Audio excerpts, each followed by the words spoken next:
Hello. All right, welcome. As you are coming on in, I'm going to open up our chat on the side here.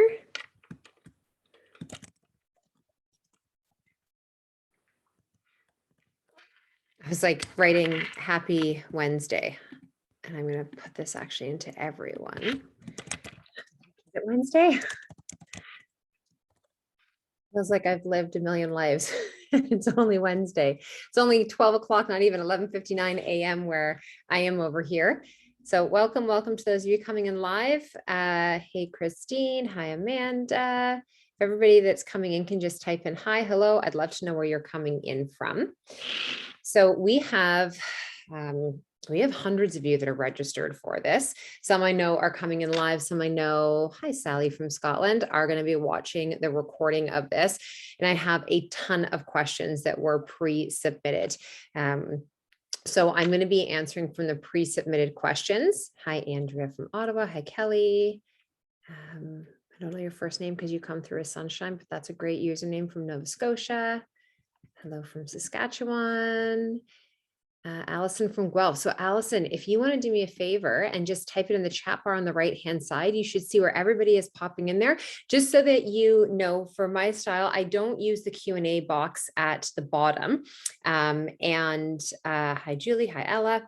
Then what I do is, like, when I'm first starting to teach you, we have a lot to go through,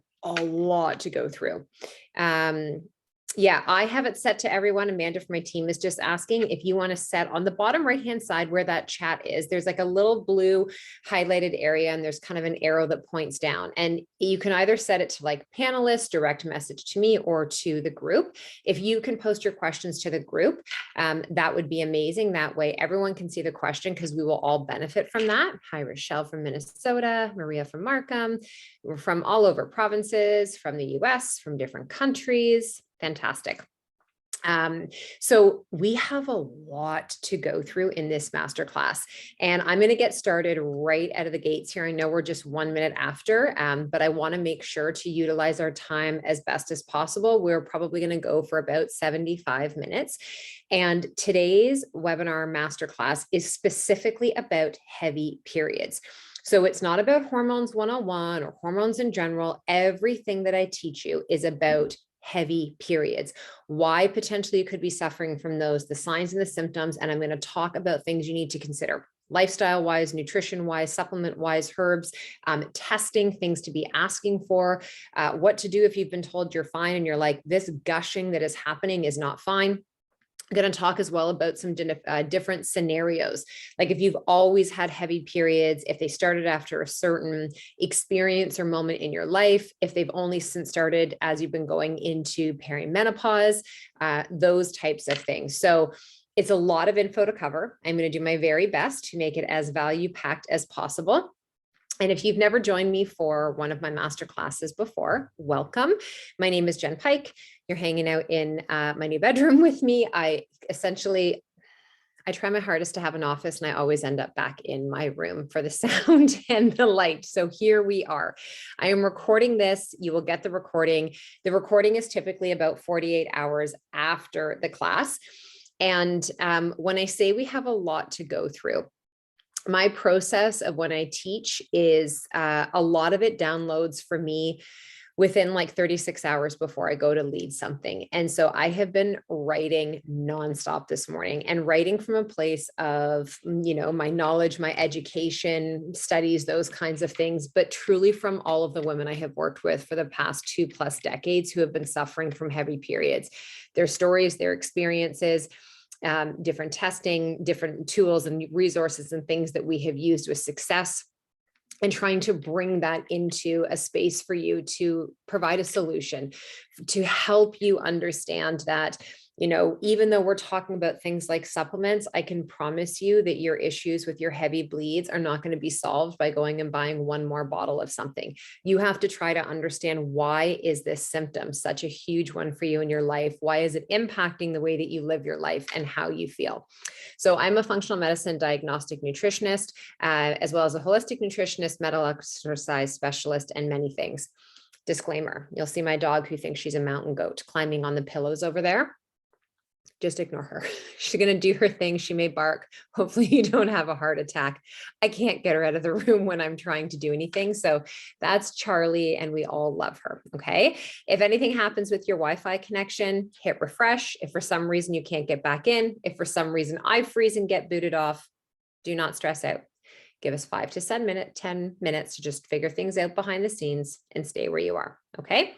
All right. The other thing I just need to say before we go is that yes, I'm a functional practitioner, but I am not yours. I do not know your personal health history. I don't know what is going on. I cannot give you specific dosing recommendations. I definitely can't tell you, oh, for sure, this is what's happening in your body. I do not do any kind of diagnosing, any of that. Okay. So I just want to make sure that we're all good, we're clear, we understand that, and that you are ready to learn because you or someone you care about has been suffering from heavy periods.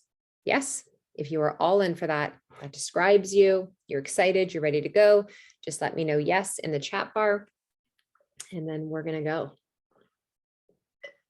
I'm hoping I have a voice left after this because I have so much I want to share with you. I was sharing on Instagram stories this morning. I'm like, the last thing I ever want to do in my life again is write another book because, oh my God, it's so much work to write a book. But there is like something brewing in me. And I feel like something of an audio version will probably be birthed next year for that. So, okay. All right, ladies, here we go. So I have, for one of the first times ever, made some notes to keep me on track today because I just have so much that I want to take you through. So heavy periods are very common, very common. More than 50% of women suffer from heavy periods. Some women, it may start like as soon as they got their first period, really heavy, had to miss school, gushing, going through tampon pad after tampon and pad, lots of pain, throwing up, headache, had to miss school, work, whatever, for a couple of days. Some women will have that right out of the gates. And I'm teaching a whole workshop tomorrow night that's like a mother-daughter version for the younger generation. But it takes a couple of years for our bodies to get out of this hyper hormone state of when we have this initial onset of elevated estrogen, and testosterone and progesterone as the body is starting to regulate and recognize ovulation needs to happen. There's a lot that goes on. So we can tend to, in the beginning, have some heavier periods, definitely a longer period. Our follicular phase is a lot longer. There's literally a helicopter that sounds like it's sitting on my house right now. That will pass. There's just a lot more that happens at that age. And so this is one of the reasons why if your daughter does have, or you had when you were growing up, really heavy periods at a young age right out of the gates, and then you get put on the birth control pill right away, we're actually shunting the body's ability to get into that regulated state. And it puts the blinders on for us to actually connect to maybe what is the reason? Why is the body producing these heavy menstrual cycles? That doesn't just happen. That's actually not part of having a normal, healthy flow, is having this insane flow where you can't leave the house, you're leaking through your clothes, you wake up and it's like gone through your pants, through the bed, onto the mattress. Oh, that's not normal, even though that is very common. And you can find so many other women, again, more than 50%, which means 1 out of 2 women would be like, oh yeah, that would be me for sure. That doesn't mean that it's normal and that we just, build a tower of pads in our underwear, cross our fingers, hope for the best, and move on. Okay. So that is hopefully what you're going to come away from today, is understanding why some of this could be happening to you. Now, the other side of it is, maybe you had regular flowing periods and then you went through fertility treatments and now your periods are much heavier. That can happen because of the amount of hormones that are coming into the body. Maybe you got pregnant with no issues, had a baby, and since you've had babies, your period is so heavy. Massive hormonal flux there, massive implications on the thyroid when we carry children and when we give birth, whether it is vaginally or you had a cesarean. Equally challenging. I would honestly say like cesarean is actually harder physically on the body than actually delivering vaginally for different reasons. That can be it. You could have gotten an illness. You could have developed an autoimmune condition. You could have been on medication, had a shot, something like that. And you're like, ever since then, this is how my body has been. And that's not what I'm used to. Perimenopause. So remember when I talked about puberty, all those hyperhormone changes? perimenopause, it's like puberty in reverse. Everything is all over the place, and we are ovulating less frequently when we are in perimenopause, approaching that time when we will no longer have a bleed. So I'm going to teach and talk to you about why, when you have these anovulatory cycles, this is the same thing that's happening for women with PCOS, okay?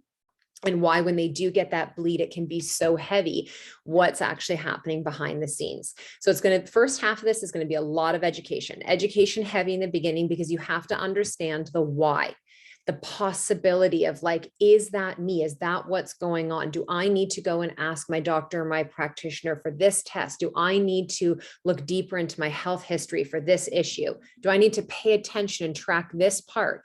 Okay, yes, I understand that now, Jen. Amazing.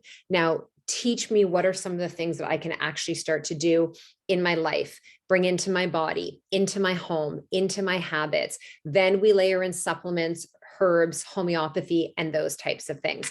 Okay, so I really want you to understand that there is a method to how I am trying to teach you. And that word teach is the catalyst. I want you to understand. Yes, Kyla, I'm going to talk about both endometriosis, adenomyosis. I'm going to talk fibroids, polyps, all of it, because these are all connected. There is never one main reason that all of these women would be having heavy bleeds. Okay. So again, all of you might be coming here because you have heavy periods, or your daughter has heavy periods, or whatever it may be. But none of you are here for the exact same reason. And even if 12 of you were to raise your hand and be like, I have adenomyosis, I have endometriosis, how severe it is for you, where that tissue and those adhesions have grown and moved in your body, also not going to be the exact same or express the same for another woman. Okay. So how do you know if you have heavy periods? Let's go right into this. So the first thing would be is that your period is lasting longer than 7 days. Okay. Average healthy normal period for a menstruating woman is going to be typically somewhere from 3 to 7 days.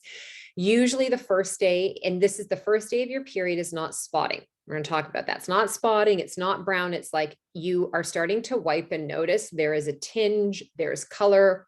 My period's going to start in the next 24 to 48 hours. It's not your period yet. Okay. Period is flow. It is bright red blood flow. It is not purple. It is not black. It is not blue. Okay. That's typically days 1, 2, 3. Normally for women, the first 24 to 36 hours are the heavier onset, where you're going to have the most amount of fluid. Now, your period is not all blood. It's some tissue. It is some mucus that's in there. It's not uncommon to see a little bit of clotting, but no larger than the size of a dime. Okay. And most women are telling me like it's the size of a toonie. It's a blob. That is too much. And we're going to talk about why that can happen. But if you are continually having periods that are 7, 8, 9, 10 days long, and they're heavy and they're literally sucking the life out from under you, this is a symptom. This is a sign. If you need more than 6 super pads or tampons over the course of a day, you're like, Jen, every 1 to 2 hours, like my cup is overflowing if I'm using a menstrual cup. I am soaked through my tampon and a pad. Not normal. Okay. The regular amount that our bodies traditionally would be releasing or letting go during our cycle would be about 50 milliliters of fluid in total. Now, that's hard to understand if you are using tampons and pads because it's being absorbed right in. But if you're using a cup, you're able to actually see that in the cup. Okay. Now, your first few days is probably where you'll have that heavier flow. And then as the days go on, by day 3, 4, 5, it should be starting to taper off. You're not as vigilant about like, oh my gosh, what did I feel? Am I leaking through? Those types of things. You're not putting a towel on the bed when you're going to sleep. And then as it tapers off, it gets lighter. Tampons would get drier, less saturated. Cups could stay in longer and have to be dumped out less often. If you're someone where you're like, none of that, I am like that full saturated, changing constantly, I am dumping probably 50 to 80 or more milliliters, you have a heavy menstrual flow. Okay. When women describe to be like they are gushing, I have women who will say like, I literally feel like I hemorrhage, like it is like a tsunami of bleeding for the first couple of days. And I feel like my whole period comes in a couple of days and then it's gone. That is something that is worth investigating deeper as well. Okay. If you are regularly not just soaking through the pad on a tampon, but your clothing, okay? This is another thing as well too. So maybe it's the pad and the tampon, but if you're like having to pack extra pants because you're not too sure what's going to happen, like I said, you are having to wake up in the middle of the night and change your cup, your tampon, your pad because you're afraid or you are going to leak through to the bed, and you're passing clots that are larger. Like for me, it's if you're consistently passing clots that are the size of a quarter or larger, and there's chunks, that is concerning to me. We want to be looking at some different things, and we're going to talk about why this could be happening. The other thing I would say to women is, like, if you are so worried about when you have your period and you are literally having to plan your life around when you have your period, not cycle syncing, not like cyclical living, but where you're like, I can't go out, I can't go do that thing, I can't be there because of my, my period might be an issue, not normal.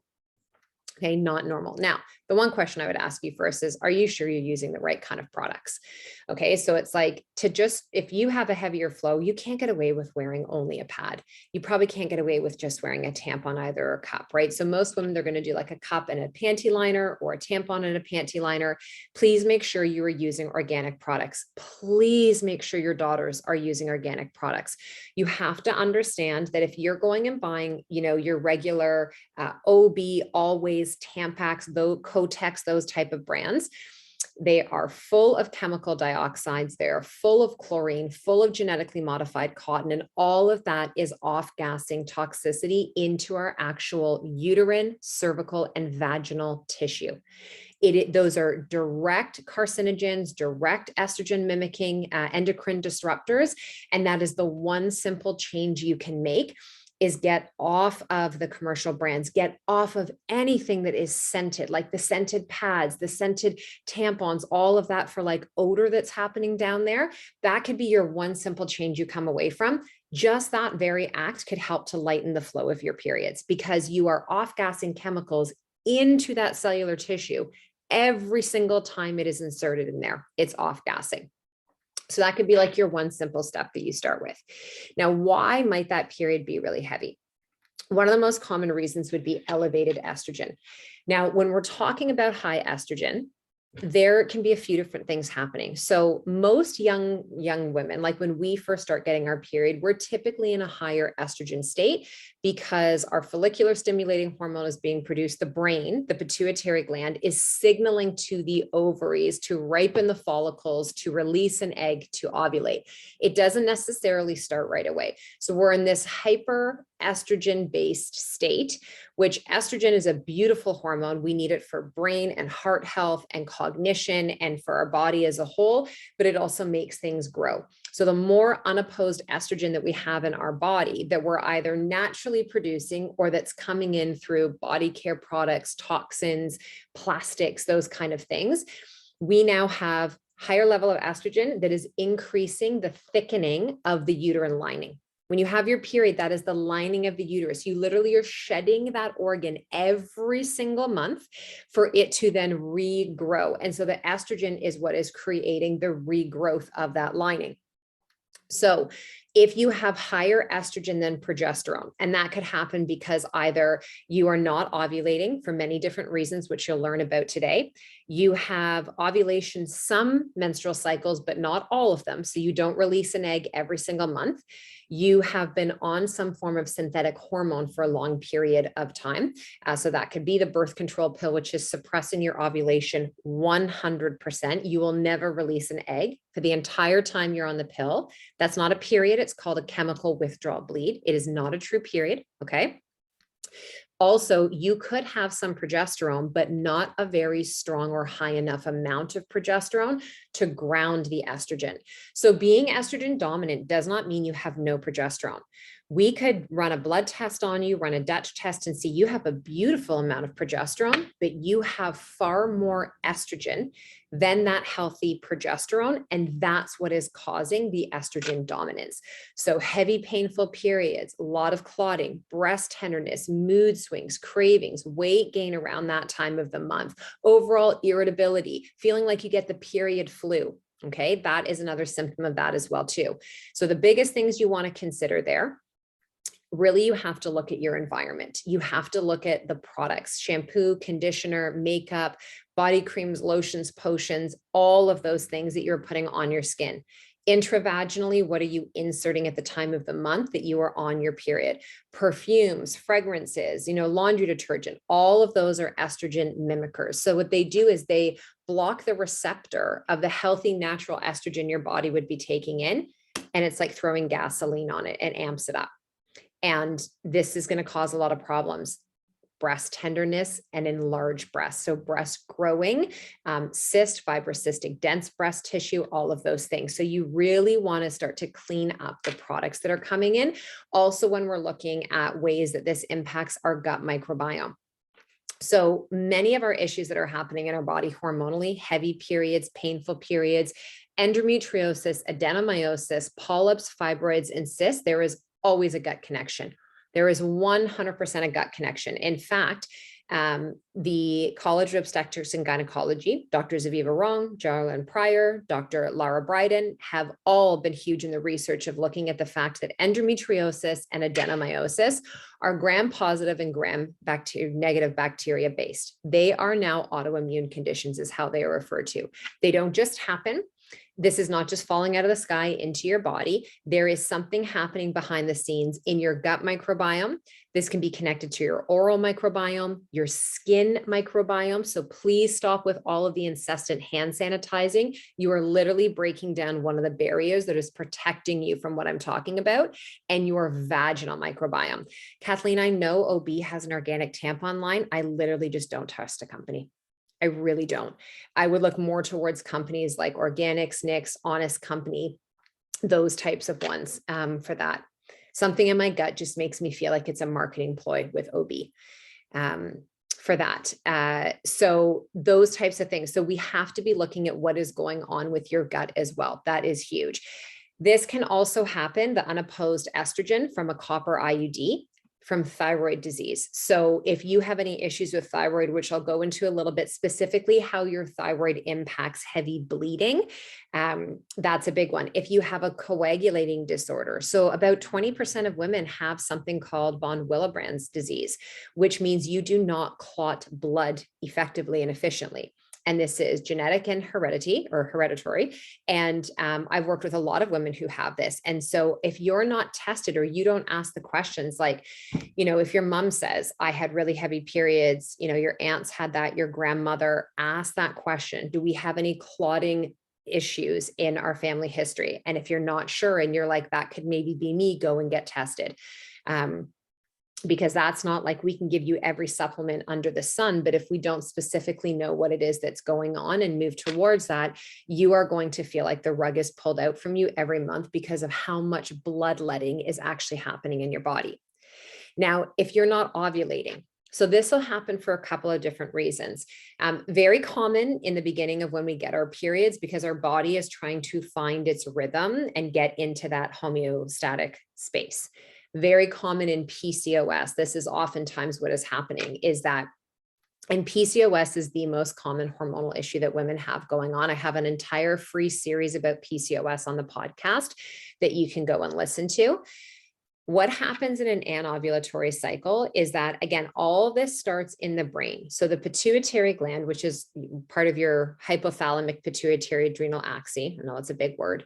Anytime you hear yourself say, I have adrenal fatigue, I have a cortisol issue, I have adrenal this, adrenal that, what you're really saying is, I feel like I have an imbalance in my HPA. And this starts in your brain and then communicates with your adrenals, with your thyroid, and with your ovaries. So we all produce this hormone as women called FSH. It's your follicular stimulating hormone. Its job, it like cracks the whip on the follicles on your ovaries. And it's like, all right, ladies, like attention, everyone stand up. We're going to ripen you. We're going to get you ready. And one of you is going to be like the chosen one. What is it on Bridgerton? The diamond. One of you is going to be the diamond follicle that is going to release the egg. You're going to be the ovulation star of the month. Okay. In very rare cases, some women may release 2 eggs, but would never happen every single month. And it is very rare, but that egg would be released. Okay. When that happens, you either get pregnant Okay. Or the body, you don't get pregnant and the body reabsorbs that corpus luteum, the leftover material, into your system and starts to signal the luteinizing hormone and produce progesterone. This is how we produce progesterone as women. You cannot produce progesterone if you have not ovulated. Now, why is this so important? Progesterone is your brain's calming hormone. It is your rest and digest hormone. It is what grounds estrogen. It is how we are able to conceive and maintain a healthy pregnancy. It is what is anti-inflammatory in our body. It keeps estrogen in check. So for a woman who is on the birth control pill, Depo-Provera shot, has been on an IUD forever, whether like the Mirena would be a little bit more serious for this one, you are not ovulating. You are not actually producing progesterone naturally in your body. So your tendency, not just for heavy periods, is higher, but also mood swings, anxiety, depression, greater PMS symptoms coming into your actual period. And then when you get the period, heavy bleeding being one of those symptoms that could actually be exacerbated. So we are taught as women that the main event is the period. It is not. The main event is ovulation. The whole goal in our body as a woman, regardless if you ever wanted to have children, is to ovulate. It is to get the message from the brain to the follicles on the ovaries for them to rise up, to get them mature enough. And this journey is 100 days from the time the signal is sent up here.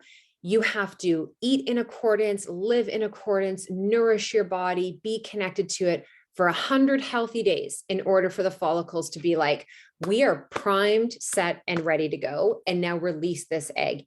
That mechanism of that happening, if you didn't get pregnant and the body, reabsorbs this corpus luteum and starts the process of progesterone, then what happens is now you're going to have this natural decline about 10 to 14 days later. So a week and a half to 2 weeks later after ovulation, hormones are going to go into this dip, and that signals the lining of your uterus to shed. This signals your period.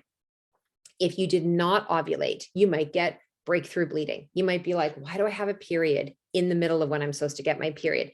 You might have 3-4 days of spotting before your actual period starts. You might start to notice that you have a shorter luteal phase, meaning you feel like you've ovulated, you're getting the mucus changes. You might feel that little twinge of when the egg is actually released. You might hold on to a little bit more water weight. You might gain a few pounds at that time of the month. Your boobs might feel a little bit bigger and more tender. And then you get your period like a week later and you're like, well, that's early, or a few days later. That's a shorter luteal phase, and you probably did not release an egg. Okay. You probably did not have that action happening. And you can't kind of ovulate. You can ovulate or you don't ovulate. The signals for that luteinizing hormone can be strong or weak, but you either did ovulate or you did not ovulate. Okay. And so why would some women still get a period if they didn't release an egg? I get asked this question all the time, and it's a great one.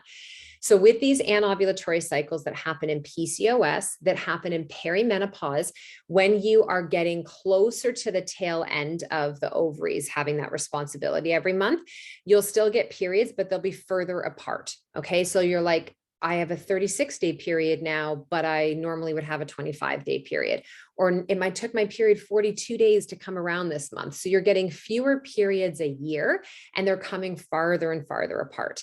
Most likely, if that's happening, you did not ovulate, but that follicular stimulating hormone was signaling to the ovary, like, come on, where are you at? So it was working really hard to get to that like finish line. Ovulation didn't happening. And eventually that estrogen that increased, because remember, estrogen is what's making the uterine line thickening. So your body was trying to pump it out. The lining of the uterus is getting thick. The communication's not happening. Ovulation isn't happening. Eventually that is going to draw down and will signal for that thickened uterine lining to shed. That's why you would get a period, even though you don't ovulate.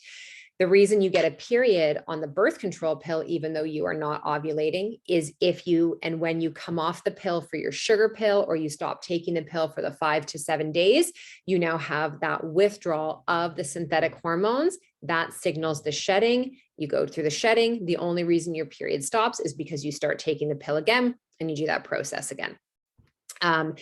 Yes. So, Linda, you can have what's called post-birth control pill syndrome.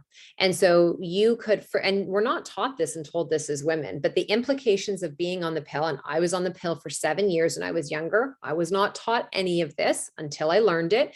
Our liver enzymes are forever changed. We can have sex hormone binding globulin issues for years and decades after if we don't go through a proper detoxification of this, meaning supporting the liver, supporting the gut. There's a really great book by Dr. Jolene Brighton that is called Beyond the Pill that can help you understand this on a deeper level, because I don't want to get stuck on the pill conversation. I'm just trying to illuminate for you why some of this can happen. Okay. Now, the other thing too is, like I said, when you're coming into perimenopause, this can get more frequent where you're all over the map. You're like, 1 month I might get 2 periods in a month, then I might skip a period, then I might have a few months where my period is regular, and then I don't get a period for 49 days. And that can happen for years. Now, that's also, I don't want to say it in a flippant way where that can be normal. The more stable you are with some of the tips we're going to talk about today, lifestyle, nutrition, and those things, that shouldn't happen to such a severe degree in perimenopause. And if it is, there could be something else going on, and we'll talk about that. Now, why would you skip ovulation? Let's think about this. Why would our body not release an egg that month? Why does that happen in PCOS? Why does that happen, any old month? Why sometimes do you have the irregular cycle and other times not? Stress is massive. If your body believes or feels it's under too much stress, it'll trigger cortisol production, which suppresses your ovulation. So if cortisol goes up, ovulatory energy is going to drop and go down, because your body needs to feel safe in order for these actions to happen. And if you have a ton of stress hormone on the scene, if your blood sugar and insulin isn't stable, like if you're a sugar monger and you're always after that and you're constantly going for processed carbohydrates, you're drinking lots of coffee, having lots of alcohol, wine every single night, you're always looking for that thing to numb you down and to like make you feel good and like taste good in that, sugary kind of way. Those are all down regulating triggers of ovulation. And so that can cause that. If you're sick, if you probably noticed this before, if you've got a cold, you got a virus, you got sick, your period probably was thrown off. And that's because the immune system, it creates a cytokine inflammatory, the term now is storm, but increase in the body. And our menstrual cycle is massively impacted by cytokines. You have to remember your period is a menstrual report card, and it is responding and reacting, kind of like being pulled on these strings to every element of your life. And remember, ladies, how many days is it for that full follicle health journey for the ovaries to actually produce a healthy, strong period, to change something in your flow? So if you're listening today and you're like, I'm going to start the changes Jen talked about, it's not going to happen next month. How long is 100 days? You have to give yourself at least 3 to 4 months for these things to start to take place. And if you've been on medication for a long time, or there's something more significant going on, you may want to talk to yourself and be like, okay, I'm going to commit the next 6 to 12 months to supporting my body in this way, because I can't keep going on like this. Okay. If you're not getting good sleep, like if you get to bed too late, if you are waking up every night in the middle of the night, if you're tossing and you're turning, that can impact your ovulation. That can impact your body's ability to release an egg and produce progesterone. If you have nutrient deficiencies, so some of the biggest deficiencies as women that we suffer from that will impact our period are going to be things like inadequate magnesium, vitamin D, vitamin B, selenium. Vitamin C can be a huge one for this as well too. And I'll talk a little bit more when we get to the supplement section about some of those. If you have thyroid issues, iodine can play a massive role on this as well too. The other thing that can happen for women is if you have too little body weight on you and not enough body fat. So the lower that your body weight is, the lower your BMI is, the more vascular that you are, the more of your like muscles or your abs and things you can see popping through. Hormonally, not great for our body. We as women are not designed to be able to see a 6-pack all the time. We need to have folds and some rolls and a little bit of excess adiposity to help support healthy hormones. If you fast too long all the time every day and you're not using fasting from a cyclical approach, you are going to get in the way of supporting your body. If your main focus is only the number on the scale and not recognizing that if you're focused on weight loss, like we have to change our languaging. Instead of weight loss, maybe the languaging is fat loss. And then the next graduation is not fat loss, but muscle building. If all you're focusing on is the scale going down, and that's what you try to do is just drop pounds and drop pounds, you're dropping muscle within those pounds, you're dropping key nutrients within those pounds. So if your focus is to change your body in some way, focus on your composition, please. Take out a measuring tape and do your measurements. Take photos, but please stop putting all of your energy into your scale because you could most likely be causing some detrimental issues with your hormones moving forward. I see it all the time with women who come from a weight loss approach. They had success, they lost 15, 20, 30 pounds, and all of a sudden their hormones and their thyroid are in the shitter. And they don't understand why. I just did this healthy thing for myself. I was feeling great. I lost weight and now I'm exhausted. Now my nails break all the time. Now my hair is falling out. Now I'm not sleeping. So I'm thinner, but I don't feel healthier. That's not the goal. Okay. And these are things to think about. And everything I just mentioned, you might still ovulate with those things, but you might notice your periods are getting shorter and lighter and your cycle is getting shorter, which means your luteal phase. So maybe you used to have a 27 to 29 day cycle and now you're like, it's every 25. Now it's every 24. And sometimes it comes on day 20 and sometimes it comes on day 23. Those are red flags for me. That means your body probably needs more nourishment and your nervous system probably needs more support. Okay. Now let's talk about, and I just want to say as well too, little notebook down next to you, and we are recording this for you, but any of these little things where you're like, oh, that's me, resonating, take a little note of that. And don't hesitate to reach out to us, okay? Reach out to us. You can book a wellness advisor call with Christine from our team and chat about, look at, this is what I have going on. Is there anything that you guys offer that can support me? Because we'll be honest, okay? We're not for everyone. But I want to talk now about endometriosis and adenomyosis and heavy bleeding, because this is another big one and it goes misdiagnosed all the time. I am so tired of women being gaslit about their symptoms and their signs and just being told, you have a period and you're a woman and sometimes it's going to hurt and that's going to happen. Women who are suffering from endometriosis and adenomyosis, that is not what is happening. These women are in excruciating pain. And it is not just, uterine or abdominal cramping. It is shooting into their lower back. It is shooting into their rectum. It is painful to have a bowel movement. It is moving into the bladder. It is shooting down their legs. This is like, there's nerve impact that's happening. They are throwing up. They're getting massive headaches. This is like, literally for those few days can feel like it is taking over their life. It's not something that we just say, go take an ibuprofen. That's not how we treat and how we deal with that. And so again, it's understanding why. So in endometriosis, there's endometrial-like tissue. So that endometrial tissue I was talking about in the uterus, and it's similar to what would normally stay inside of your uterus, but it starts to move into other parts of the body. It can move into the abdominal cavity, so it can impact digestion, gas, bloating, constipation, those types of issues. And you might just get told you have IBS, okay? Makes me irate. It might be going into your bladder.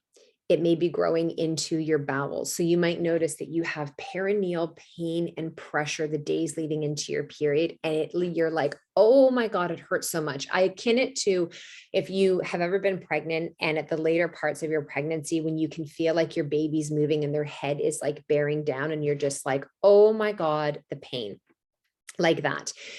If you have frequent urination because there's pressure, someone will, now again, this could be a uterine prolapse, right? Like the uterus and the cervix is actually starting to drop over time, which will happen post babies, as well as when estrogen is starting to decline, because we need that estrogen for tensile, strength to the ligaments that are helping to hold our uterus and our inside of our cervix up.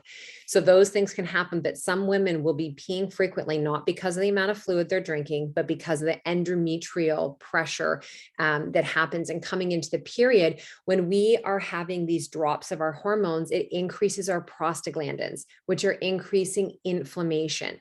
So with endometriosis, you are probably not going to be in pain every single day of the month, but when it comes to either ovulation or coming into your period, it is extremely uncomfortable for this. The other thing too with endometriosis, it can be painful sex. So one thing I would recommend, definitely getting an internal exam with a pelvic floor physiotherapist. So a pap smear is important.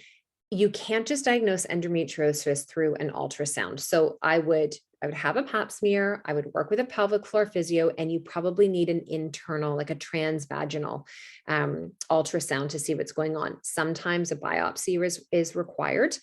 Okay, so it's really important. And with adenomyosis, this can happen as well too, but this is more like muscular adhesions can happen. They're both extremely painful. And this is not just a woman being like, oh, I get some cramps. Her life is dramatically impacted. With both endometriosis and adenomyosis, I 100% recommend, on top of the things that I just said, you get a full blood panel, you get a full thyroid panel, and you run a GI map test as well as a Dutch. If you are someone who is suffering tremendously from these things, you can't just go get your regular blood work that's covered by insurance or by OHIP, okay? We want to understand if the thyroid has an impact in this. So if your TSH is out of balance, free T4, free T3, if your antibodies are elevated as well and reverse T3 is high, this is definitely an indication of some probably autoimmune inflammation that's happening behind the scenes. Then the timing of your testing is important. So if we're testing, we want to look at things like your ratio and picture of estrogen to progesterone. We need to test based on about 5 to 7 days after you've ovulated. How can you know if you've ovulated? 2 things I would recommend. My absolute favorite, which is free, you just need a thermometer, is to take your basal body temperature every single morning. You wake up, you don't do anything. You don't sip water, you don't pick up your phone, you don't pee, you do nothing. You wake up, you grab the thermometer, you put it in your mouth, you record your temperature. I'd recommend you do this every day for 3 solid months. What you're trying to look for is this trend of this increase in temperature. You want to see this increase in temperature stay consistent for at least 2 to 3 consecutive days. That's going to indicate that on that rise, that body temperature, that we had the peak in your luteinizing hormone and that ovulation took place. Okay. Then for your blood work, you'd be like, okay, I can see my pattern. Like day 16 seems to be when I would ovulate. And then you would go and get your blood work done 5 to 7 days after that. The other way you can do it is you could go and buy ovulatory predictor kits that can help you to kind of guesstimate based on that rise, but more impactful is actually taking your temperature, okay? Really, really important. It'll teach you a lot about your thyroid as well too.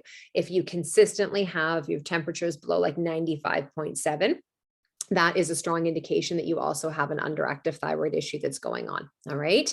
Now, fibroids and polyps. So common. Most of us at one point in our life will have a uterine fibroid. Most of us will never know that we had a fibroid, but how do you know?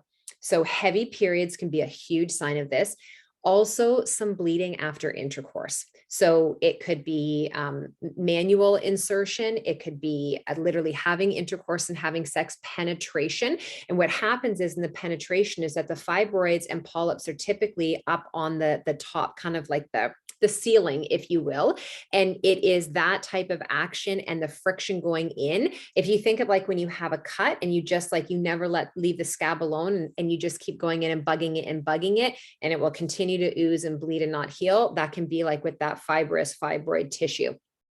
So excess estrogen, the body's inability to properly detox and get the estrogen out can impact that as well too. Some of those chemical products we talked about, and same thing with the polyps. So if you are getting bleeding after intercourse, bleeding mid-cycle, You're noticing many days throughout the month when you wipe, you have a pink tinge. When you go to insert a tampon or a menstrual cup, you feel like this again can be the uterine prolapse. It's sitting lower, but if you've ever inserted a clean finger in there and start to kind of feel around like something feels different about the tissue, I would go to your family doctor or your OBGYN or your pelvic floor physiotherapist, and I would investigate that a little bit deeper. Sometimes, like, there's a lot of things lifestyle wise we can do to actually, like, I had a fibroid a few years ago, and I was noticing I had this like mid spotting. I tracked it for a couple months because I never panic when something happens one time, ever. I'm like, 100-day journey, Jen, just remember. So you've got to think back, like it could be anything in the last 3 to 4 months of your life that could be contributing to that. So I note it and then I track it for the next 3 to 4 months. Okay. Anyways, I had a small little fibroid that was there. And so I did the things I know to do in my toolbox of supporting my liver, my gut, estrogen detoxification. I'll talk and teach you more about this. And by my next appointment, like I didn't have it anymore. It was gone. Okay. So, but just some things to think about. We don't want to continue to just dismiss and be like, I'm a woman, I get a period, it's heavy, no biggie. Because a lot of these issues, when left untreated, can get worse and more painful and result in surgery of having to go and get an excision done for endometriosis, adenomyosis, polyps removed, fibroids, and cyst. Okay. And sometimes that has to happen. But going in and cutting a part of our body out is not going to solve the heavy period, the excess flow, the symptoms associated with it. So the procedure may need to happen, but then you need to bring your lifestyle up to a place where you are preventing this from continuing to happen in your body. Okay. Now, the other reason that you could have heavy excess bleeding could be cervical or endometrial cancer. And this is the reason why I am very passionate about working with your team to test regularly, to track, to pay attention to your body, to have your regular pap smears every 2 to 3 years, and to really notice when something is off and doesn't feel right, look right, smell right. Pay attention to those things because ovarian cancer and cervical cancer, they are known as silent killers. By the time something is actually going on in our body as women, oftentimes it is stage 3 and stage 4 diagnosis.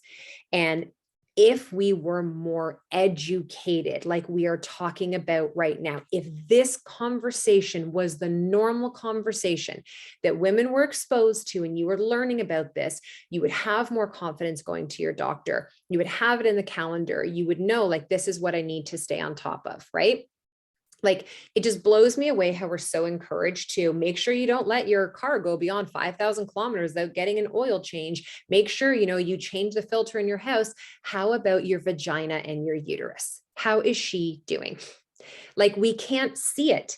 And so many women I work with, they've never even looked down there. They've never even touched down there. So they're so out of touch with what's happening in that area of their body that they just wait to bleed or not bleed. And then that's the indication. We need to start to get more comfortable having this conversation so that we can educate our girls on this and that more women know this is not shameful, embarrassing, dirty. This is not inappropriate.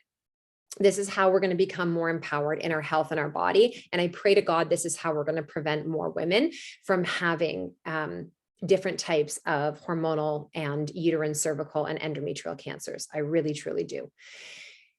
Now, some of the other things is that I've been asked this, and this was a lot of questions that came in, is women who wrote in that they either got sick with COVID and their period completely changed, or they had the vaccine and their period totally changed. So again, can we stop gaslighting women about this? It's happening.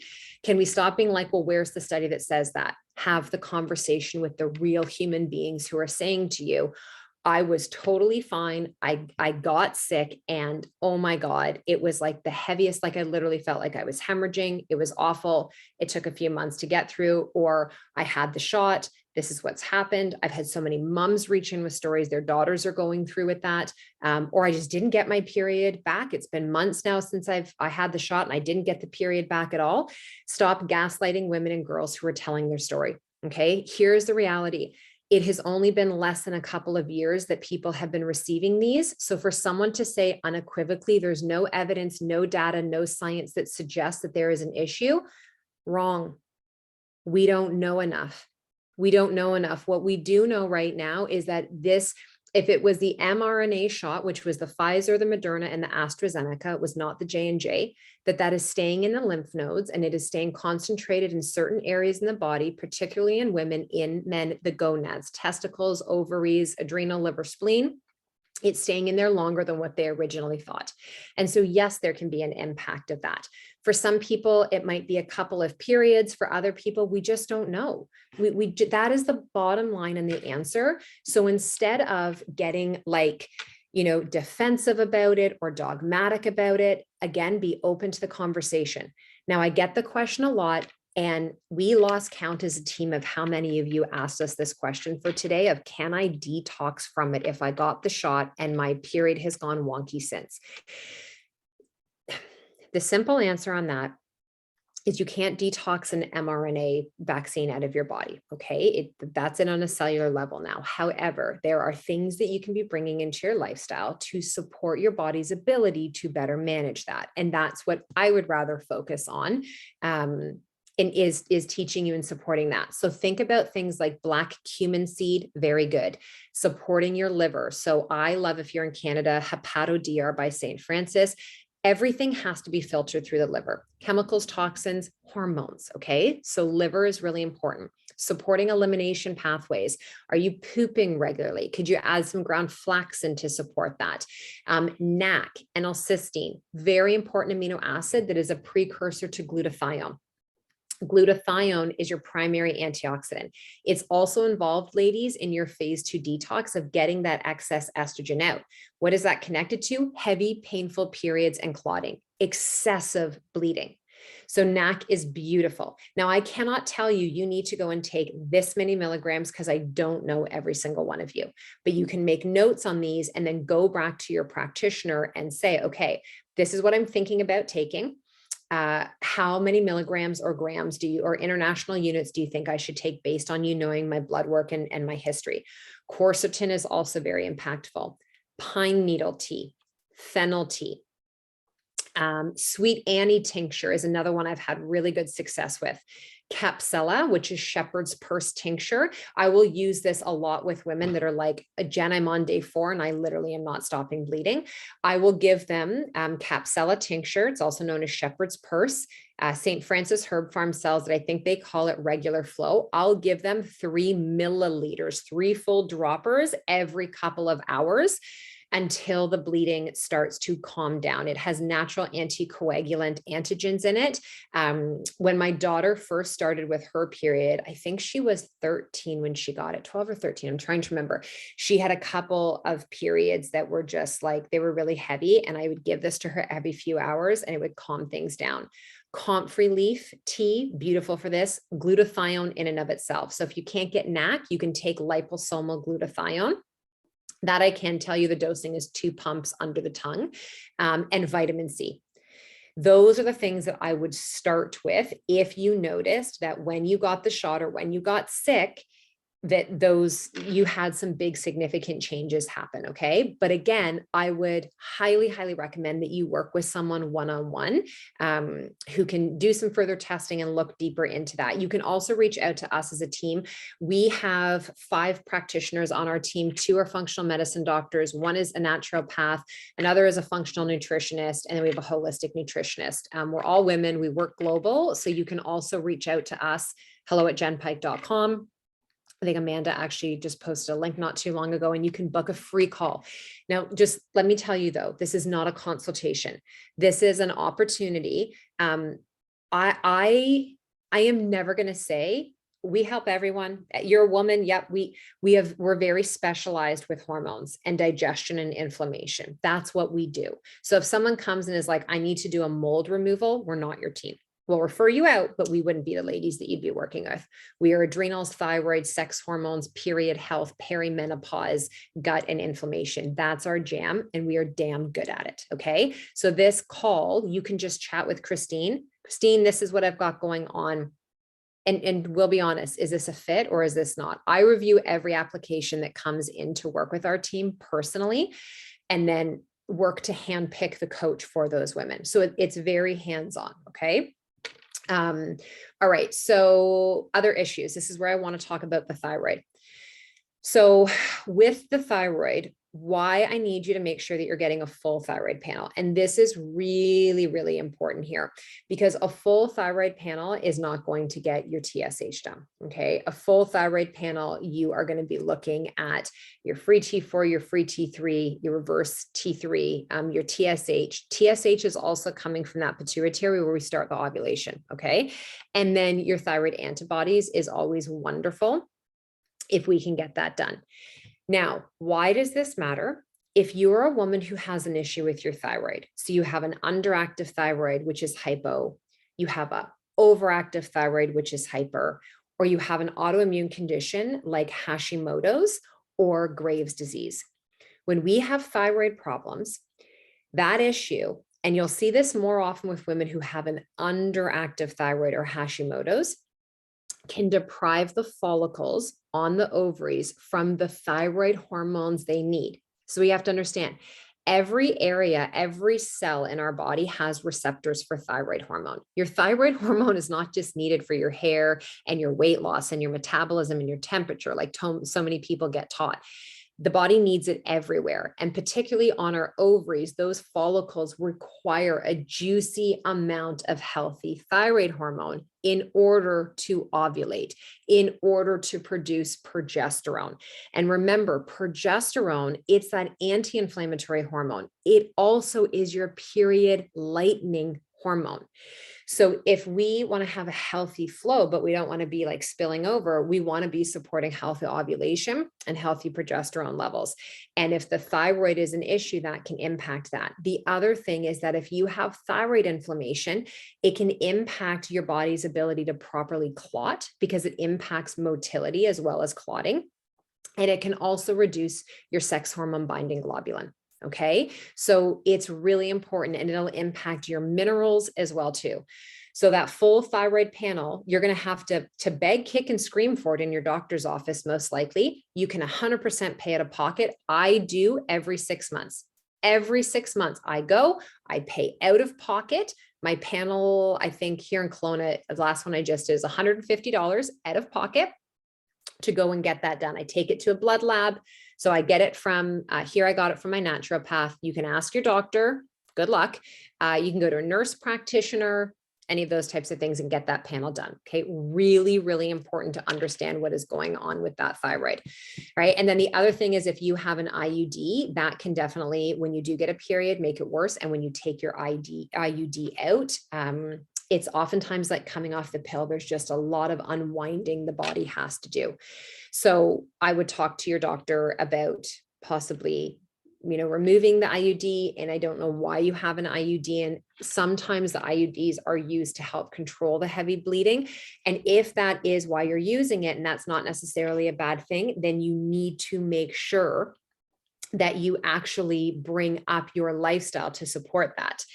Okay, so I see one here. Hold on. Thank you for addressing this. I've never had COVID. My kid's COVID free and I'm not vaccinated. I'm experiencing all of what you touched on via the spike protein shedding, I believe.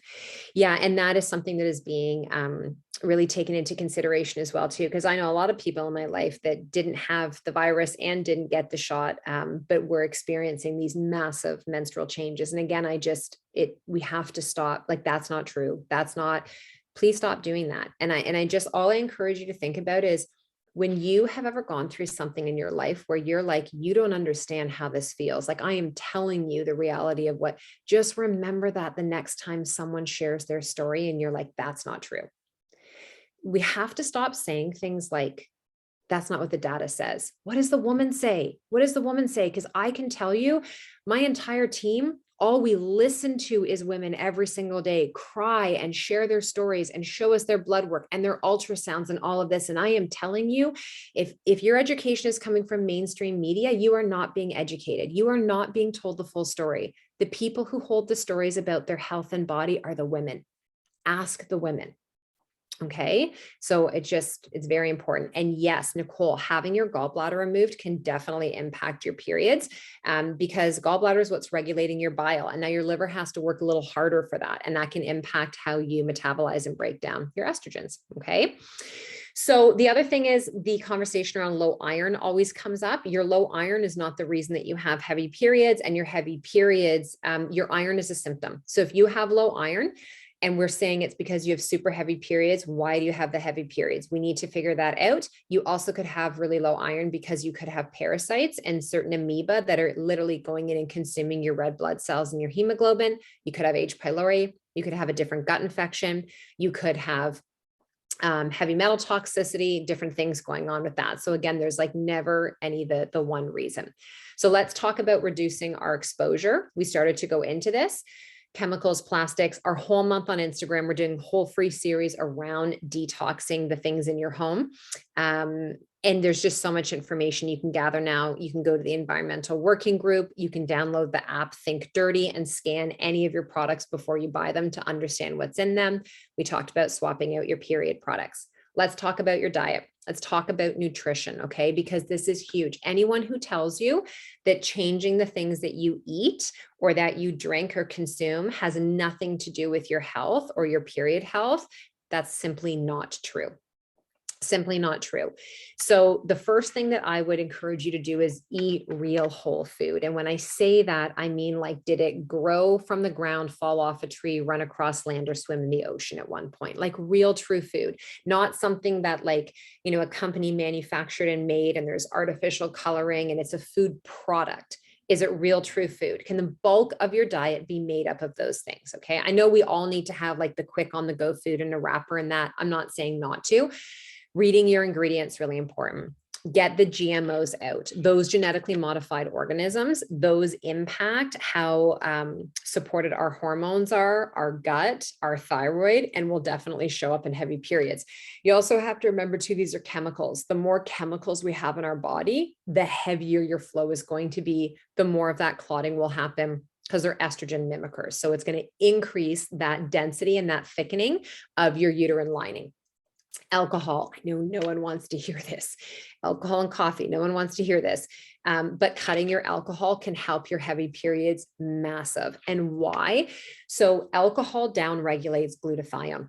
So remember when I was talking about NAC and glutathione and your phase 2 detox and helping to break down the chemical forms of estrogen to get them out of our system? Because this is how it works, ladies. Every month you make estrogen, you use it, and then the body has to tag it and then remove it out through phase 1 and phase 2 detox, liver, gut, nutrients, methylation. All that has to happen. And then it gets out through the bowels and a little bit through urine. Alcohol down regulates glutathione. Glutathione is what we need to get phase 2 to actually happen, to make sure everything you're shipping out in your poop and your pee is what we need to get out and not backing upstream, giving you horrible PMS, increasing your issues with weight gain, puffiness, inflammation, breast tenderness, headaches, brain fog, moodiness, all of those things. Alcohol also impairs your insulin, right? The more alcohol we consume, the more fluctuating our blood sugar, our glucose, our insulin is going to be. So that'll again will contribute to everything I just said. And this is dramatically impacting that clearance. So alcohol is not good for the health of our uterus, our ovaries. It is not good for our breast tissue, ladies, and it is not good for our brains. And then what we see on the flip side is our waistline. So, and as we get older and we get into perimenopause and beyond, you probably notice you can't even handle your alcohol as well anymore. You probably notice that when you drink it, you describe yourself as being a lightweight, that when, you drink it, you get congested, you get really flushed, really warm, your face is red. This is a histamine response happening. And this will happen because of those anovulatory cycles. It'll also happen because estrogen is starting to lower as we get closer to menopause. And estrogen, it makes us more sensitive to insulin. In a slightly positive way, it helps our body to process and to break down. When we have that lowering, or there's other inflammation in the body, in the gut, stress, cortisol, whatever it may be, alcohol is going to amplify that. And you are not going to feel very good at all. So really consider cutting down your alcohol or eliminating it completely. And that's going to lead into cutting inflammation. So what's one of the biggest things that will contribute to heavy, painful periods and lots of clotting? Too much inflammation in your body. Inflammation are prostaglandins, it's cytokine activity happening in your system. And if your inflammation is high, joint pain, headaches, puffiness, brain fog, whatever, high antibody levels for thyroid, different things like that, like inflammation markers are high, high sensitivity, C-reactive protein is elevated, all of that. It's going to block the beneficial and grounding hormone receptors like your progesterone and your thyroid hormones. And then that can upregulate or hyperstimulate the receptors for your estrogen and your testosterone. So remember, estrogen, beautiful hormone, but if she gets like a bit too diva-ish, we don't feel good. That's where the boob issues will come in, the PMS, the pain, the heaviness, the clotting, the weight gain, the interrupted sleep. Okay. If testosterone is getting too elevated, if we become too androgenic, and DHEA is increasing as well too, we're not breaking these things down, hair loss, acne, hair growing in places we did not desire, right? Like on our chin, chest, those types of things in between the belly button and the pubic bone. So we need to lighten this up. How do you lighten it up? Avoid the things that cause the most inflammation and oxidative stress in your body. So diet wise, get rid of the processed foods, cut down the alcohol, don't smoke or vape. That's massively destroying that vitality in our body. Our chemical exposure, your stress, please move your body. If you don't exercise, I need you to start to move your body. Your lymph system is a pump and you are responsible to keep it going. You don't get to like plug it into the wall and turn the pump on. You're the pump. You have to move your body. Okay. And I'm a huge fan for exercise in accordance to your cycle. That's where synced comes in. We don't need to go hustle, grind, like no pain, no gain. We don't need to do that. You don't need to crush your body in order to achieve your health goals. And in the same respect, you can't do nothing. So it's like finding that kind of happy medium for your lifestyle and your body. Getting enough proper sleep, massive. Your number one antioxidant is not in a bottle. It's in that bed or in your bed, but you need to get in there and lie down and get the rest.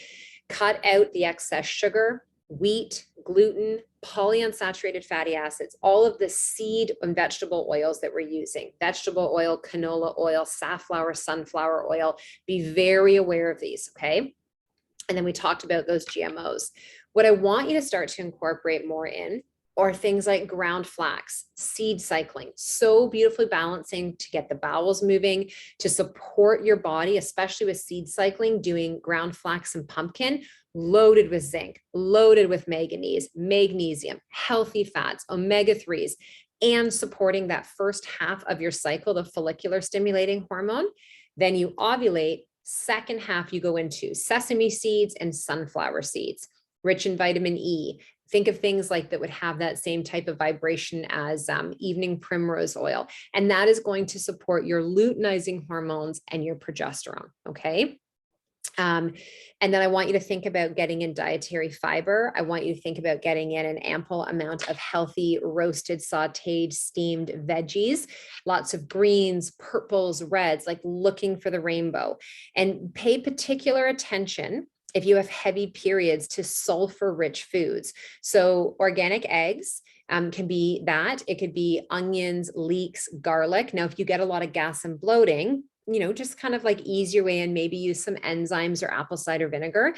Sulforaphane, so broccoli sprouts, cruciferous, right? So cabbage, cauliflower, broccoli, those types of things, kale, bitters, radicchio. Instead of like making your wrap with bread, get the beautiful purple radicchio leaves.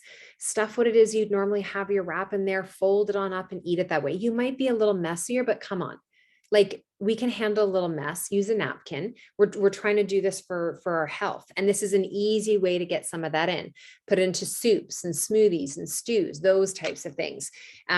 Beets, can you start to add frozen beets to your smoothies, roasted beets to your cooking? Can you add beet powder into things? Don't be alarmed when you go to the bathroom, you'll notice that there's going to be some pink tinge. It's not rectal bleeding if you've been eating those beets. Those are really important. Fermented foods can also help this massively. So sauerkraut, kimchi, Water or coconut kefir could be good. I'm personally not a huge fan of kombucha unless you're making it yourself or you're having a small amount. No one needs to go and buy a full-size bottle of kombucha that is probably going to have 10, 15, sometimes more than 20 grams of sugar and be chugging that. You'll probably end up being gassy and bloated. Buy the bottle if you enjoy it, but split it up into 2 or 3 servings. Okay. Supporting your ovulation. Remember this journey. The seed cycling can be massive. The nutrients I really want you to think about, ladies, for yourself. Are you getting magnesium in? Are you getting a B complex in? Are you getting in NAC, N-L-cysteine? I like my ladies to take NAC for at least 4 to 6 months. And then I'll pulse them after, like on and off. Selenium is huge. Okay. That helps the conversion of free T4 into free T3. Vitamin C is really important. Mushrooms. So think along the lines of like shiitake, reishi, maytech mushrooms. Those are all really important. They can really support ovulation. They're wonderful at lowering inflammation. And they just have, beautiful qualities about them overall. When we're talking about herbs and supplements specific to the bleeding, to the blood, to regulating that, I'm going to rhyme off a couple here. And remember, this is recorded for you, but ginger root is amazing. So ginger acts as an anti-inflammatory, and it can really help to reduce heavy periods. Cinnamon is excellent. Peony is excellent. Peony and angelica are used a lot in Chinese medicine, herbs and tinctures or teas that you may be given to help to calm heavy periods. Typically, when women have heavy periods, if you go to a Chinese medicine practitioner or an acupuncturist, they're going to tell you your liver has way too much heat. Why would a liver have too much heat? It's not flowing. Things are stagnant. There's too much coming at it. Processed foods, the alcohol, stress, chemicals. It's just like on fire. It's like, holy frigging shit. There is just so much coming in. I can't regulate. And it is like, get it out, get it out, get it out. And that can make your period a lot more fiery and heavy as well too. Vitex is beautiful, which is also known as chaste tree. And it's used for a lot of different menstrual issues, but it can definitely help to reduce a heavy flow. Turmeric, wonderful. Berberine. Berberine is one of my favorite supplements to use with women who have period issues. It helps with insulin and blood sugar. It helps with overgrowth of opportunistic bacteria in the gut. It is anti-inflammatory, and all those things can help reduce your flow.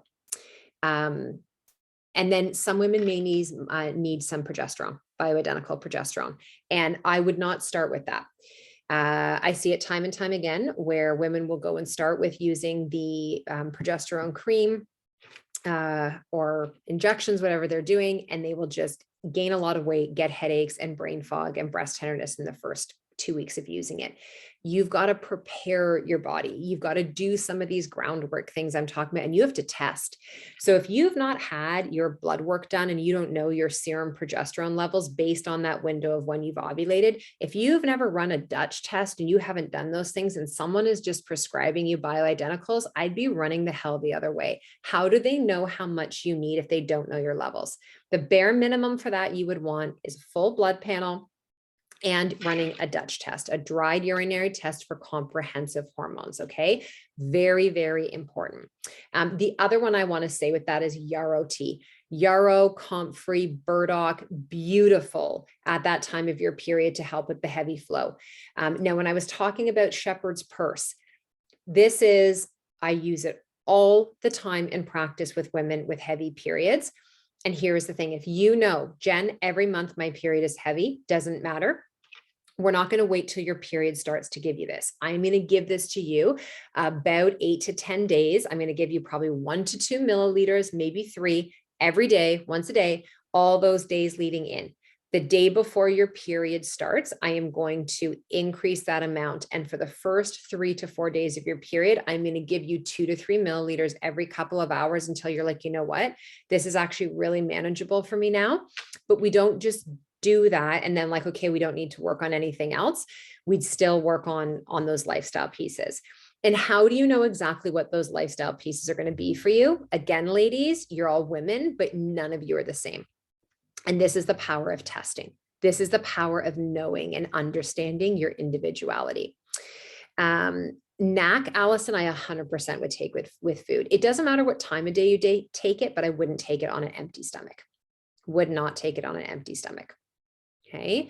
Love your hair. Oh, thank you. Mine is starting to change, and some days I don't know that I like it. Yeah, I mean, hello, like there's a lot of gray that's happening in here, and I'm just embracing it. And this for me was one of the final ways of reducing the chemicals. It's taken me like almost 20 years to work on getting the chemicals out, right? Like, and people ask, you have nail polish on. This is from Zoya. This is a company called Zoya. It's toluene free. It doesn't last as long as if when you go to the salon and get like the shellac on, but listen, I'm human just like you. And yes, I do this for a living, but I do it one step at a time. Berberine. Well, okay. So I can't, again, Sunshine is your name that's coming through. I can't say that to you, without knowing exactly what is going on. Okay, so you can experiment with berberine. I really love Designs for Health berberine Avail. Theirs comes in a 500 milligram serving on the bottle. So safely following a bottle, like it's not therapeutic, right? That's not therapeutic dosing. That's generally recommended as safe because they don't know you and your history. I think for theirs, it's like 2 capsules 3 times a day. And remember, how long is the journey for the ovaries to change? So if you're starting something new today, how many days do you need in order for the change to happen? This is a real question. This is a quiz if you've been listening. If you have purple blood, LeClaire, who is, that is extremely heavy. And if that is often, there is a flow issue happening there, and I would be diving deeper. 100 days. Everybody gets a clap. Exactly 100 days. So if you start making change today, you need to tell yourself, all right, it's going to be 3 to 4 months before I am really going to anticipate seeing these changes show up in my life. Now, oftentimes you'll feel and see a difference sooner than that. But to create the connection from the brain to the ovaries, 100 days, not 2 weeks. So please don't give up. Please don't give up. Okay, I just want to go through here and make sure. Yes, the other thing for your gut, for sure. So that's a great question. So we use something called a GI map test, and we test your poop. So we drop ship the test to your house. You poop. So if you're watching Outlander, Sunday's episode, and Claire was asking, can't remember what the man's name is, and he's not very nice. But anyways, asking him if she could get a sample of his fecal matter, or she wanted to test it under a microscope to see what is actually going on. So that's what we do. I don't look at your poo. We just send you the test. It goes to a lab, and they look at everything for things like parasites, pathogens, worms, amoebas, candida, yeast, fungi, H. pylori, natural normal bacteria, flora, phyllomicrobiota, opportunistic bacteria, and pancreatic enzymes that are going to support digestion. If you actually have a gluten intolerance, how your immune system is doing. Do you have leaky gut? Is there blood in the stool? Elevated levels of inflammation? It tells us so much. And the most important thing in that test I look for with a woman who has heavy, painful, awful periods is something called beta glucuronidase. It is an enzyme it's in what's called our estrobolome as women. Men have it as well too. And if this is high, you are going to need additional support. You might need to take something like calcium D-glucarate to support it, which binds up to that estrogen and helps to move it on out of the body. That I find is a huge missing link for women that are like, I've tried everything. I did this, that, or the other. Even if you've had a Dutch test done, it won't test that. So if you are someone who says, I have heavy periods, fibroids, endo, all of this, and Jen, I have major digestive issues as well too, then I would recommend that you're running all of those tests, because we need to be looking at it from a urine perspective, a poop, and a blood, combined with talking to you about what are your symptoms. Can fibroids ever be shed during periods? They can definitely get irritated, Kyla, because your uterus contracts. This is why we get cramps. The uterus actually starts to contract to start to like slough off and shed the lining of the uterus.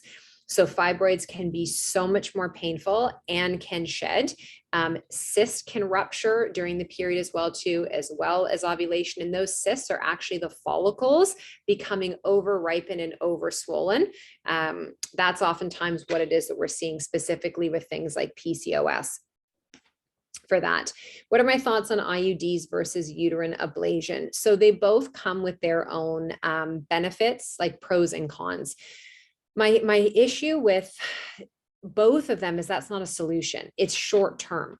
Okay. So again, just because we go in with a laser and we burn off and cauterize the excess lining so that you either have a lighter period or you don't get your period back, doesn't mean we got rid of the reason as to why that was happening in the first place. So maybe you no longer have heavy periods, but now a few months down the road, you start to recognize you have symptoms somewhere else in your body.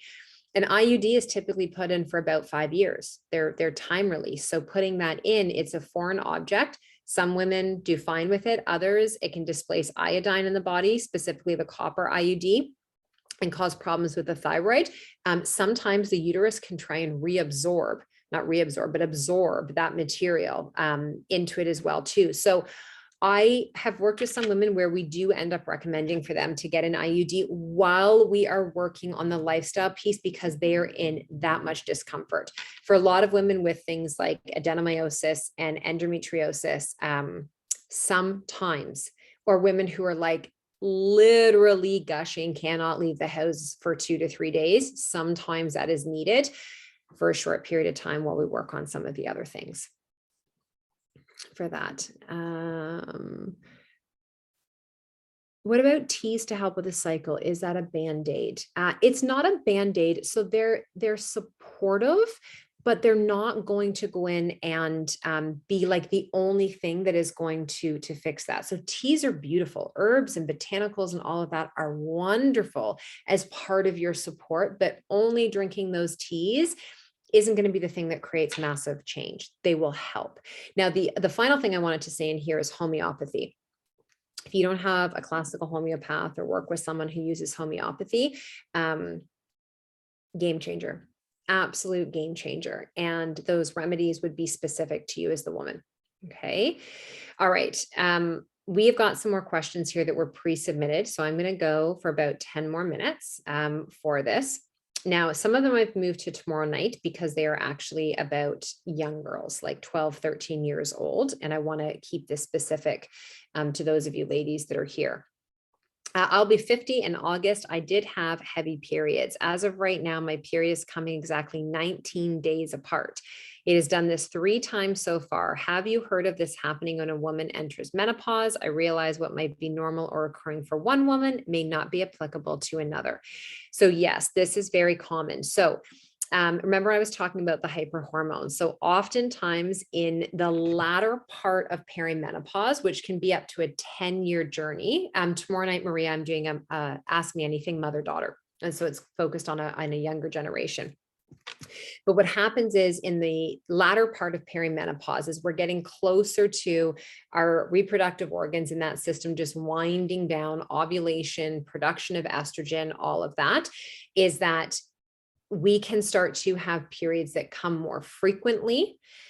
That's typically what'll happen is women are like, I'm getting, I feel like I'm doubling up on periods, that kind of thing. And then they start to get sparser and move further and further apart. So that is not uncommon. Track it. So you're doing exactly what you should be doing, which is tracking. I would take into consideration some of the steps and tips I've given you on supporting healthy ovulation, on supporting, a healthy lifestyle, at removing some of the inflammatory triggers, and just see and notice. It's interesting for me, every spring, I go a little deeper in how I support my body, my liver, and my gallbladder. And so I'm about a month into doing it now. And I just finished my period yesterday and I had a 28-day cycle. I've not had a 28-day cycle for over a year because I've been tracking, since I was 17. I have a lot of data. My periods were typically between like 25 and 26 days. And I had this 28-day cycle. So I've just noted it. I'm not like, oh my gosh, it's because of how I'm supporting my body. But I'm like, well, that's interesting. 0 amount of alcohol, really taking care of my liver and gallbladder, doing less like in life, but prioritizing myself more. So we'll see. I'll continue to track. Okay. Slide on down here. I know you mentioned endometriosis and adenomyosis. I know that my condition has become one that's very common, and I'm sure I won't be the only one. I'm seeing a naturopath currently, have had many blood tests, have been taking IV therapy for hormone balancing, detoxing, and I've been told I have a slightly hypothyroid issue, but honestly, it's still so painful, heavy clotting, and absolutely disrupts my whole life all the time, periods and ovulation. And I have a short cycle, so it comes often. Okay, so the one thing that you have said, and I don't know what kind of testing your ND did. So you have a lot of things in here that would have me looking at what's going on a bacterial level. So if I was working with you or my team was, we would probably recommend a GI map test, especially because you have got a couple of different inflammatory markers, adenomyosis, thyroid issue, lots of pain, those things going on. And then I would want to just know, like, what have you had specifically tested, all of that, and what are the results? That is something where I would recommend, who wrote in there, and I don't know what your name was, but I'd recommend booking a call for sure. And listen, like, and all practitioners are wonderful in that, but sometimes we just have like a system in a way that we look at things and we may miss some other stuff. Same thing as us. It's like I said, you're not coming to us to work through your Lyme disease. You're not coming to us to work through your cancer. You can come to us after those things, and then we can help to support and rebuild. But it's just, as practitioners, we need to be very clear and know that we're not for everyone. And we have an area and a scope of specialty, and then working within that. Anything I can do to alleviate my menstrual cramps, mine are a 10 out of 10 and generally have me throwing up from the pain.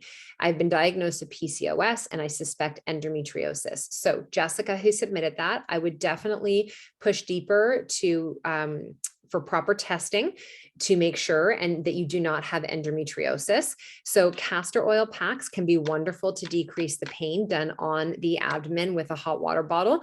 Magnesium and evening primrose oil can also be excellent to decrease that pain and discomfort. Cramp bark is another one. So if you're in Canada, St. Francis Herb Farm is where I'm going to send you for tinctures. If you're in the US, Gaia is a really good one. And both those companies have very specific tinctures and products for like pain, PMS, heavy bleeding, those types of things. So if you're at a place right now where you're not working with a practitioner one-on-one and you're trying to kind of use something, as a little nip in the bud, that can be something. But the reality is you need to go, my friend, and find out if you actually have endometriosis and do some proper testing. I'd also be working with somebody to run you a Dutch test. How are you detoxifying? Are you? So Nikki, same kind of things I just recommended. I'd be doing castor oil on your breast tissue. I'd be adding a little bit of either lavender or clary sage essential oil on them. And that when it's like really like the breast, the nipples, that whole area, that's where we're looking at what's going on with my estrogen. What is going on, with chemicals around me? What is going on with stress? What is going on with that beta glucuronidase enzyme? Like, are you pooping regularly and good quality poops as well too? Okay. And then try the evening primrose oil and the magnesium. Magnesium therapeutically, the magnesium bisglycinate coming into your period. If you have cramps and breast tenderness, headaches, you want to do 5 times your body weight in milligrams. Okay. So if you're 150 pounds, 150 times 5, what's that? 650 milligrams. So that typically it's about 3 capsules that you would be taking. So try that and see how that feels. Okay, so let me come back in here to the other ones. I'm a vegetarian. I'm starting to think that might be the issue with my period problems. Okay, so sometimes it can be. Usually it's one of 2 issues if you've been vegetarian or vegan for a long period of time. I found a lot of times it can be a deficiency in zinc and iron. Deficiency in zinc, iron, and B12 often can be what some of those issues are. The other thing is that a lot of the plant-based proteins that you'd be moving towards, like your lentils, legumes, and soy, are high in phytoestrogens. Now, phytoestrogens are fantastic for us, especially as we're coming into menopause. Beautiful. However, when we are in our deep fertility years and we're having these regular periods, too much of those phytoestrogen can sometimes, in some bodies, suppress healthy ovulation and bind up to some of those key nutrients that are needed. So maybe if you're a vegetarian and not a vegan, which you say you're vegetarian here, maybe you could start to incorporate some organic eggs in. Maybe you could do some bone broth. Maybe you could do some organic sheep or some goat cheese. and see how that feels for your body. Now, a lot of these other ones in here are repetitive of some that I've answered and what I've actually covered in this. You are so welcome, Kyla.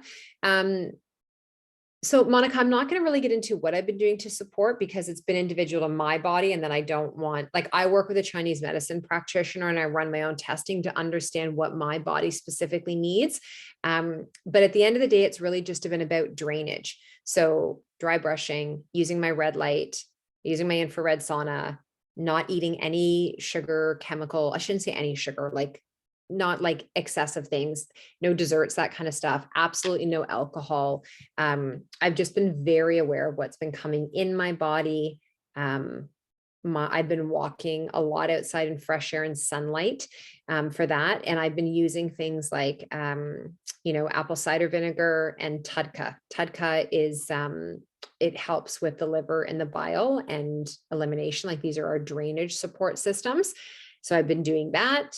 And then I've been doing celery juice, celery, ginger, and lemon in the morning. I did that every day for 2 weeks. And now I'm just doing it a couple of times a week, getting lots of veggies in. And it's just feeling good for my body. But I'm very trepidatious about sharing the specific things I do for me because I am not you. Are our armpits a sign of our lymph? Yeah, your armpits are loaded with lymph glands, right? So it's like if you're using non-organic deodorant, you got to be very careful because all of that lymph is draining into your breast tissue. Okay. And so dry brushing in through there using a gua sha, like, a gua sha that you would use for your skin. So like I always start my gua sha by going down my lymph from behind my ear and my neck to make sure all my drainage pathways are open. I'll do it for my breast tissue as well, from my sternum all the way out to the underarms. Again, where's the drainage going to happen? I'll do it around the breast tissue. I'll do it with the castor oil. Those things are really, really important. And when you go for massage as well, too, like massage does not have to just be like for your back or your traps and that. They can get in and do some, lymph massage and drainage and that type of support as well. So Maria, Amanda actually posted that a little bit. Oh, she's posting it right there. jenpike.com/mother-daughter. So Instagram is the best place to know where I'm hosting a lot of these things on the bio that's in there. You are welcome. And yes, to book a call. So you can book a call by emailing us directly, hello@jenpike.com. I'm telling, like, here's the thing. If you have any of these issues that we have talked about and you've got these heavy periods and you're like, this is interrupting my life. Like you've got, it's no joke. And obviously you're here today and listening because it's been bothering you enough. This call is free. Just get on the phone with us and let us know what's going on. And it's not like we may just refer you out to something or suggest something for you to try, but it's not a consult. Like you're not going to show up with blood work and all that. Christine's not a functional medicine practitioner. It's just, we're holding the space for you to be heard. I mean, how many of you struggle to be heard by the people that you are working with for your health? And you just feel like you're being dismissed over and over again. You're told you're fine. Fine is bullshit. I'm sorry. It is absolute BS. And if you do not feel good and you're like, I've had the blood work, I've had this, that I'm told that I'm fine. Maybe you even went and had a functional test done. You had hair trace mineral analysis or organic acid or a Dutch or a GI, but nobody walked you through and explained to you what is going on. Well, how are you ever going to make changes? You cannot just be told you have to eat this and go and take these supplements and then be like, bam, now it's done. Someone needs to explain to you, Linda, Pat, Amanda, Maria, Kyla, Allison, this is what's going on in your body right now.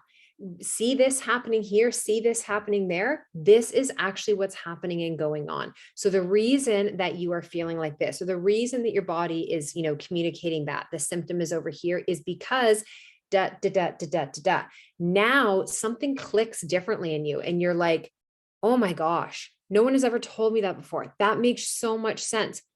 Your why becomes deeper. See, the problem is right now, our why is just like, just tell me the friggin' answer fast. Jen, I'm writing my grocery list right now. Tell me the supplement to go buy so I can go get it at the store today and then email you in 10 days and tell you it didn't work. That's how we've been trained. But Jen, I have heavy periods. I'm throwing up all this and that, but I also want to lose weight. Can I lose the weight first and then work on that?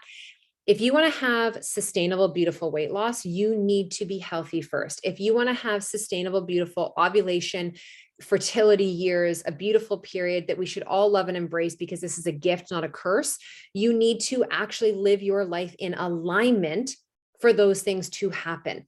Okay. The only difference between the woman who feels or looks like she's cruising through it with life and the woman who isn't is she's paying attention.